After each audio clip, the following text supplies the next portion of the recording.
So we moved here in the summer of 2020. The boys were just about to turn 11 and 15 respectively.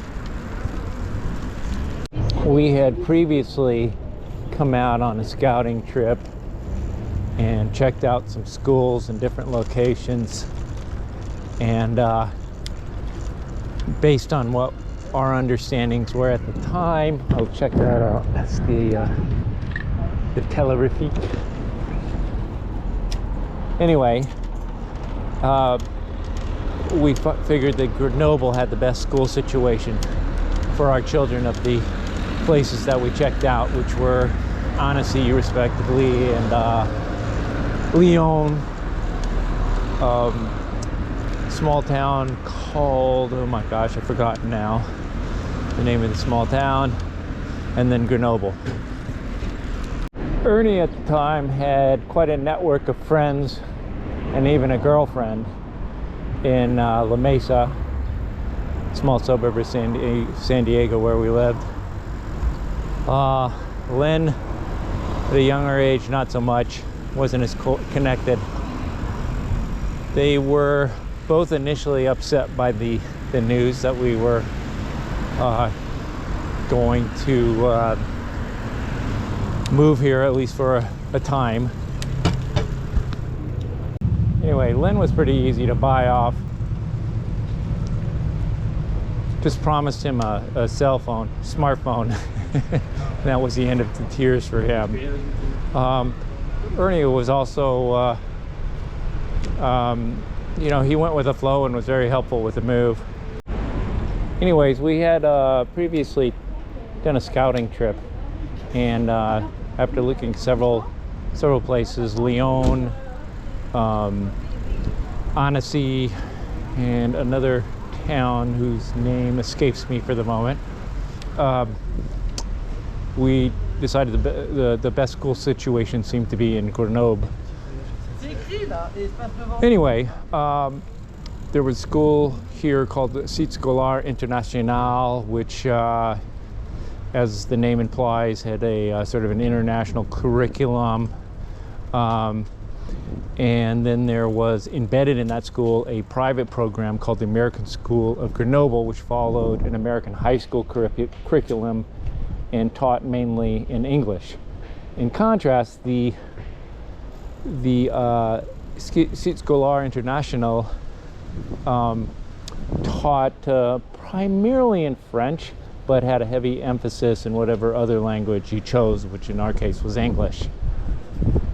We thought for Ernie that the transition would be easier by going into the American school. By the way, this just so happens to be the back side of the Site Scolaire International.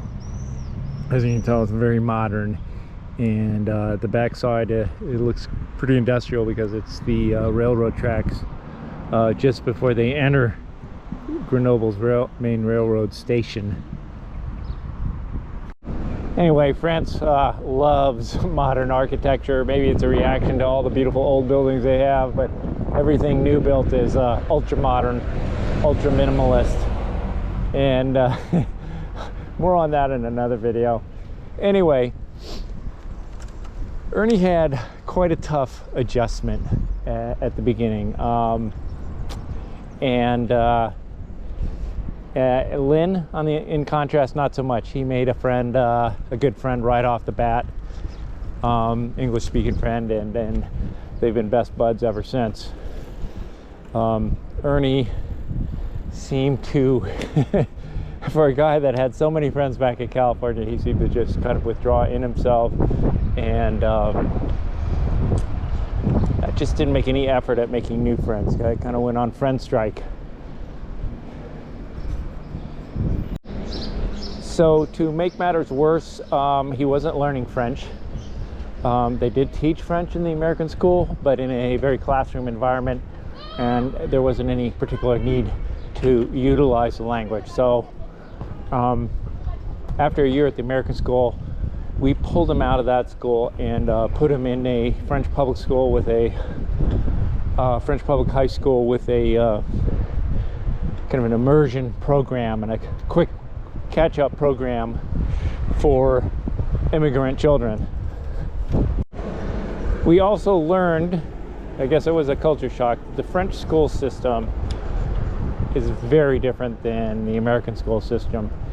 And I guess I hadn't done enough research on that. But the school day lasts pretty much all day long. Although there are gaps between classes, 2-3 hour gaps sometimes. So your child will come home and spend a couple hours at home, then head back out to school. We really hated that at the beginning. I think that part we're still not very fond of, but we found other things that we do like about the school system here.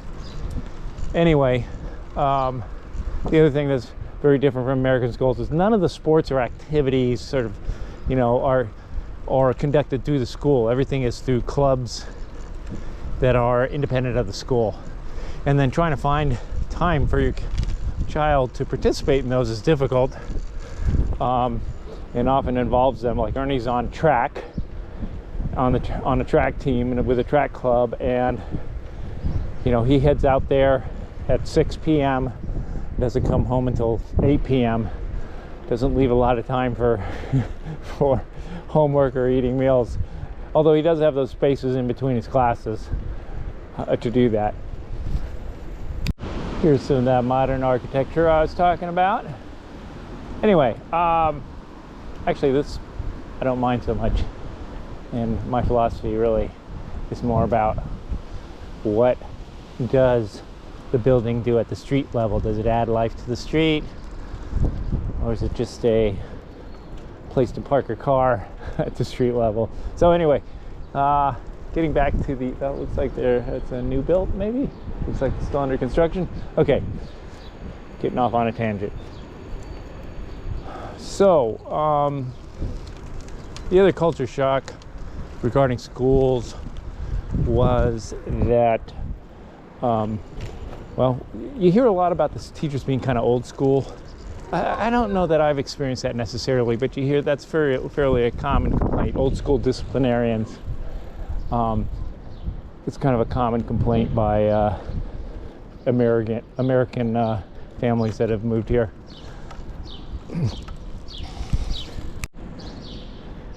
Another culture shock is that the schools push very early for your child to choose a career path, which we detested at the beginning, but I think I've really come to appreciate it. And by that, there's to start with, there's sort of 3 different paths for your kid to get his high school diploma, which here is called the Baccalaureate. High schools are called lycees. And one is the general, which is kind of the main one for going to universities. The other is the technology, and that's a bit more specific, but also allows for getting into universities. And then there's the professional, which has more to do with the trades, or very sort of specific career paths in even in medicine, medical support kind of things, or hotel management, you name it. But there's enough flexibility that you can go to university on that one as well. So I'm told. I'm not an expert in this yet. It's still quite confusing.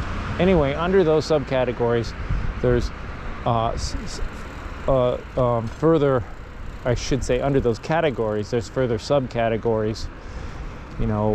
Whether it's your child is pursuing sort of a sciences track, or a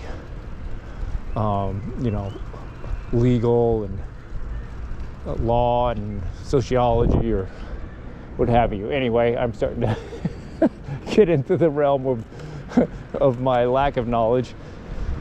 Yeah, so as you can tell, this is a very modern part of Grenoble. So it faces both, it forces both the parent and the students to really start thinking about what your child likes, what he'd be good at, and what's feasible, you know. And back in the US, I kind of felt like that thought process was allowed to just kind of stay in limbo, with the focus being primarily on getting into university, and then with sort of just a vague, you know, some students of course have a more specific idea of what they want to do, but many don't.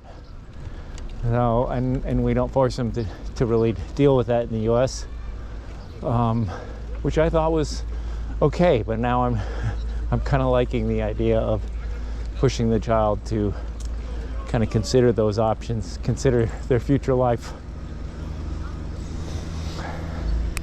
Anyway, there's a number of culture shocks. Another one was the sheer number of schools here and in close proximity to each other, and many of them with sort of different specialties, specialities, I guess. And look at this. I need to take a little detour here.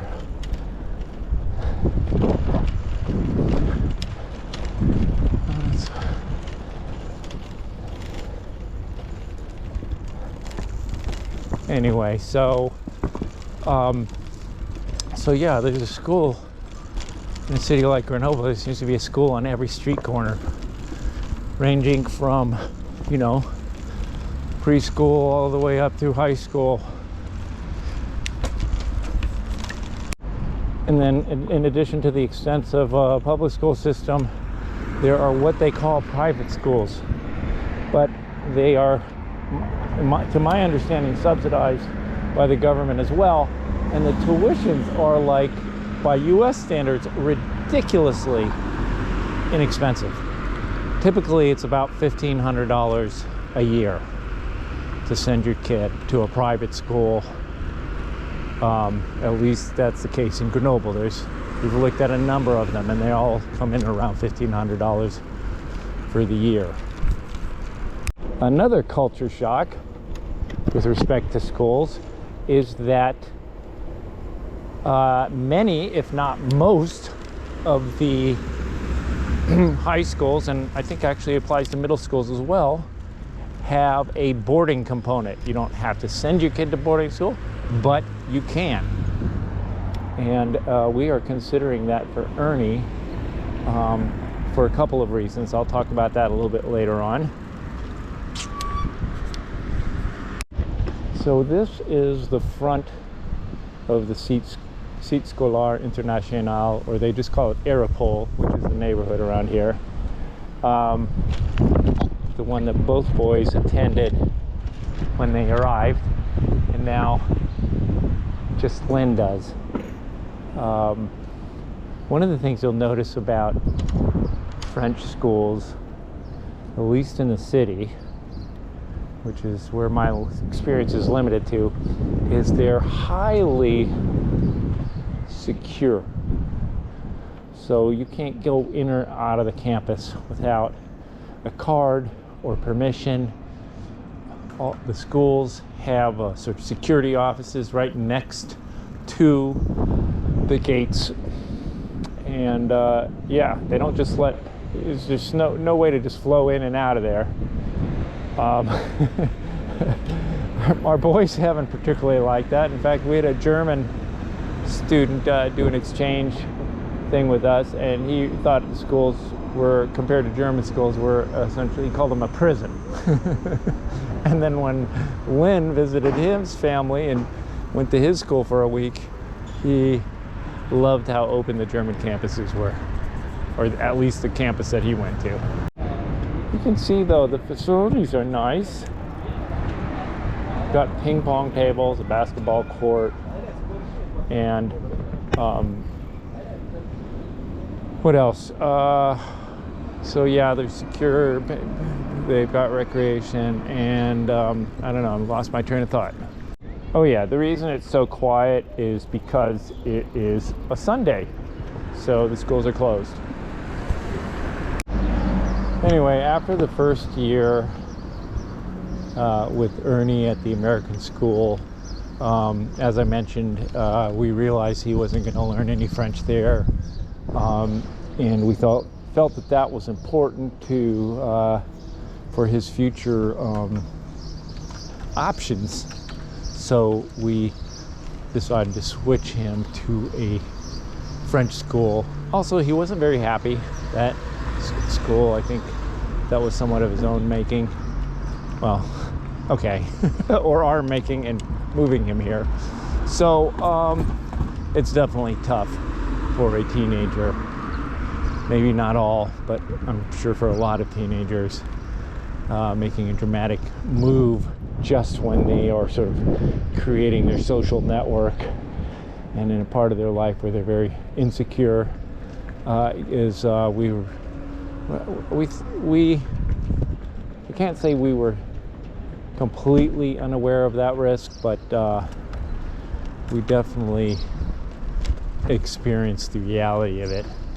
So the second year, he went to a new school called Lycée Emmanuel Mounier, and it was still tough for him, and the student body there wasn't the friendliest, but he had it was a real year of development for him, and he seemed to have kind of made a turning point and towards the positive, and made much more of a commitment to his studies, to kind of becoming part of life out here, even though he still really was kind of a loner and wasn't particularly happy with that school. So now it's actually his third year, his second year at that school.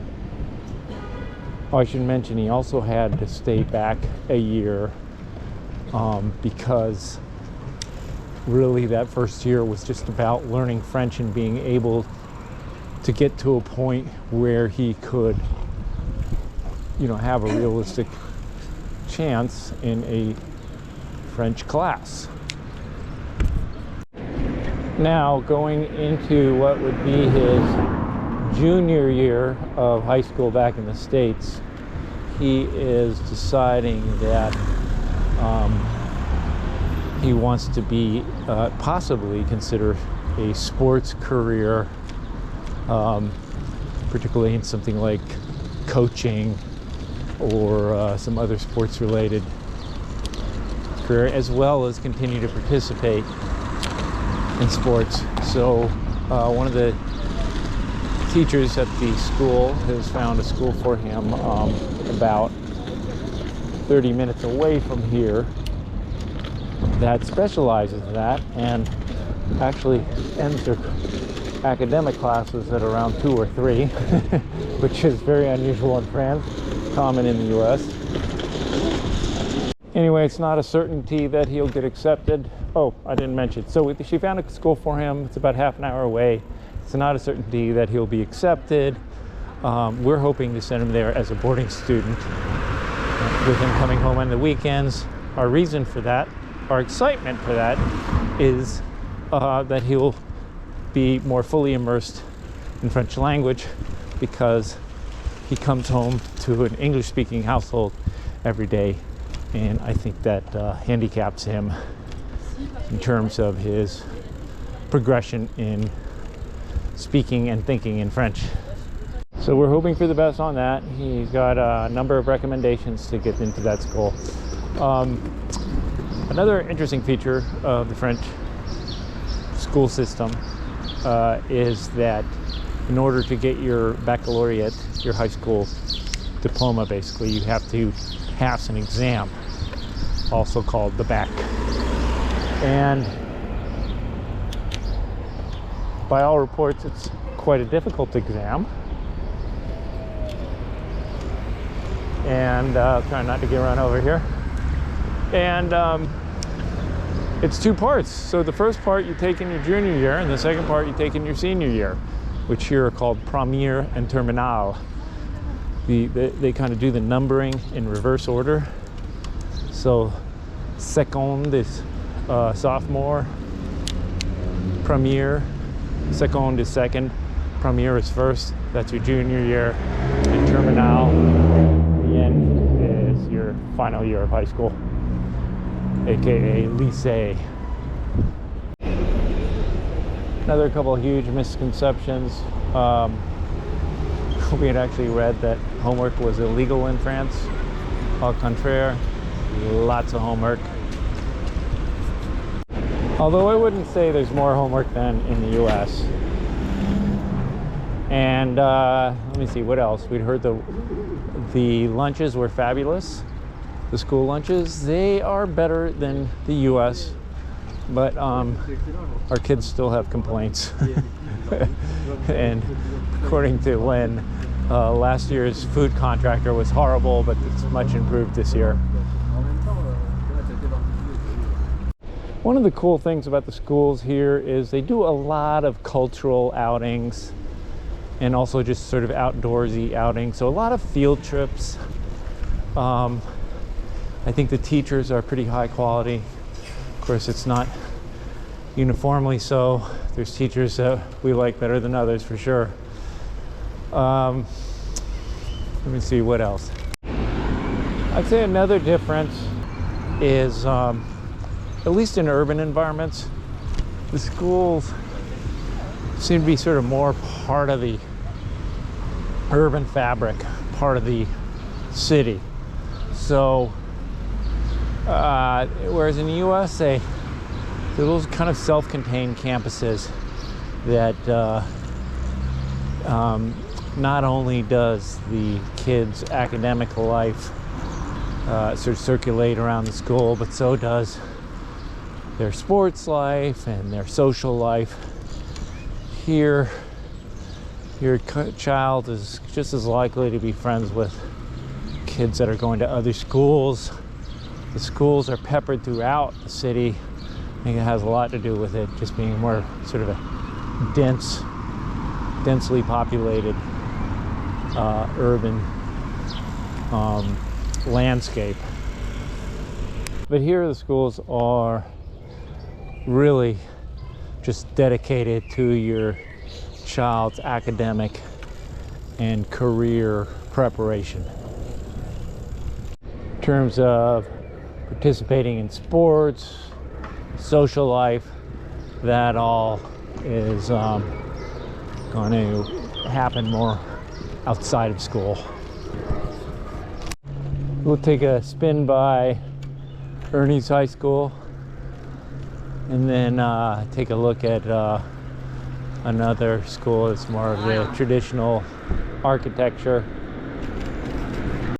In terms of choice of school, there is a default assignment to schools based on, the school that's sort of attached to where you live, but you can apply to other schools, and then depending on various factors, you most likely will be allowed to go to the school of your choice, or at least second choice. So Ernie's school was closed for a few years as they were preparing to tear it down and rebuild it, and then he arrived there on its first or second year of reopening, but they're still under construction. So not an ideal time to be going to that school. In fact, a little bit worried about all the dust being kicked up by the construction. They were still grading and demolishing large portions of the campus. And he has asthma, but seemed to do okay with it. Anyway, there it is. There's a building they haven't completed. You can see they just got the insulation on, not the siding.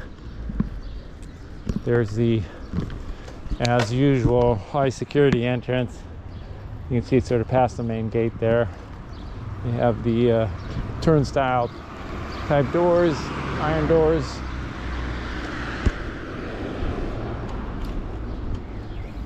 Yeah, anyway, there's a graphic of what it's supposed to look like when it's done.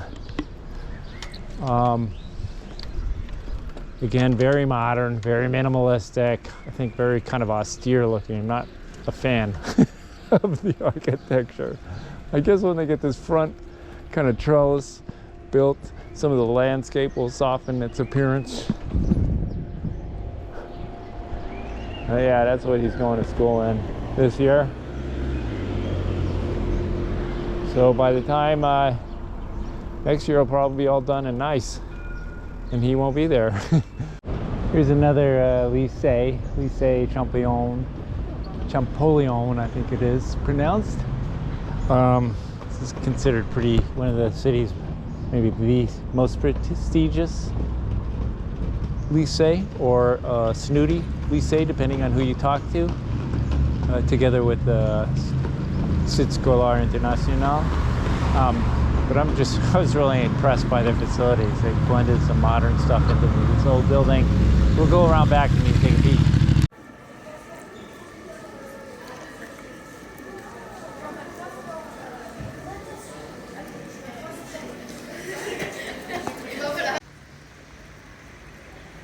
Look at this cool glass, whatever you call it, protection from the rain, modern, built into the old building. And that is the gymnasium, and you're only seeing really like half to a third of it because it's sunken down below the ground, and there's a big old gymnasium, very tall or high.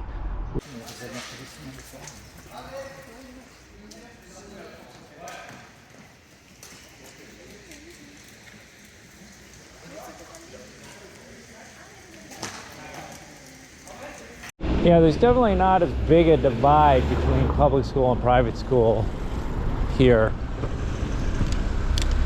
as there is in the US. That Champollion school we just visited, it is a public school and is probably the fanciest one in town. And this one is the base school or default school for where we live.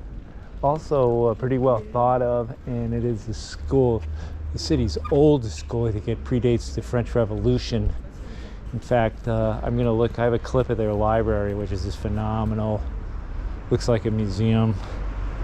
Of course, the name of the school, Stendhal, is a famous literary figure in France. That's the former front of the school, now the back. And those alcoves there where they used to have kind of religious figures, saints, statues of saints, which I believe were removed and destroyed during the French Revolution with the animosity towards the Catholic Church at the time, or church in general. You know. Of course, being right on the railroad tracks, it no longer serves as the front entrance to the school, if it's an entrance at all anymore.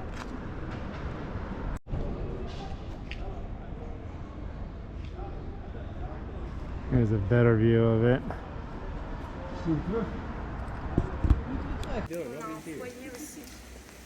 Oops. But I don't know where it is. So this is probably some ancient designations.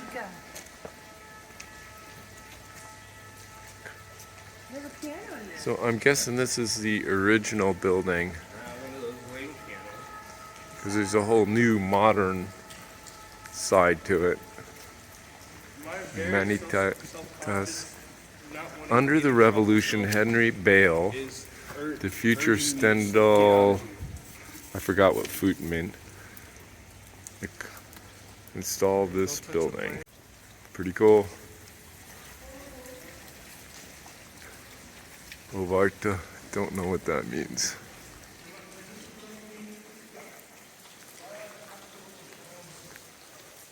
Ovinta, or is it Cuvinta?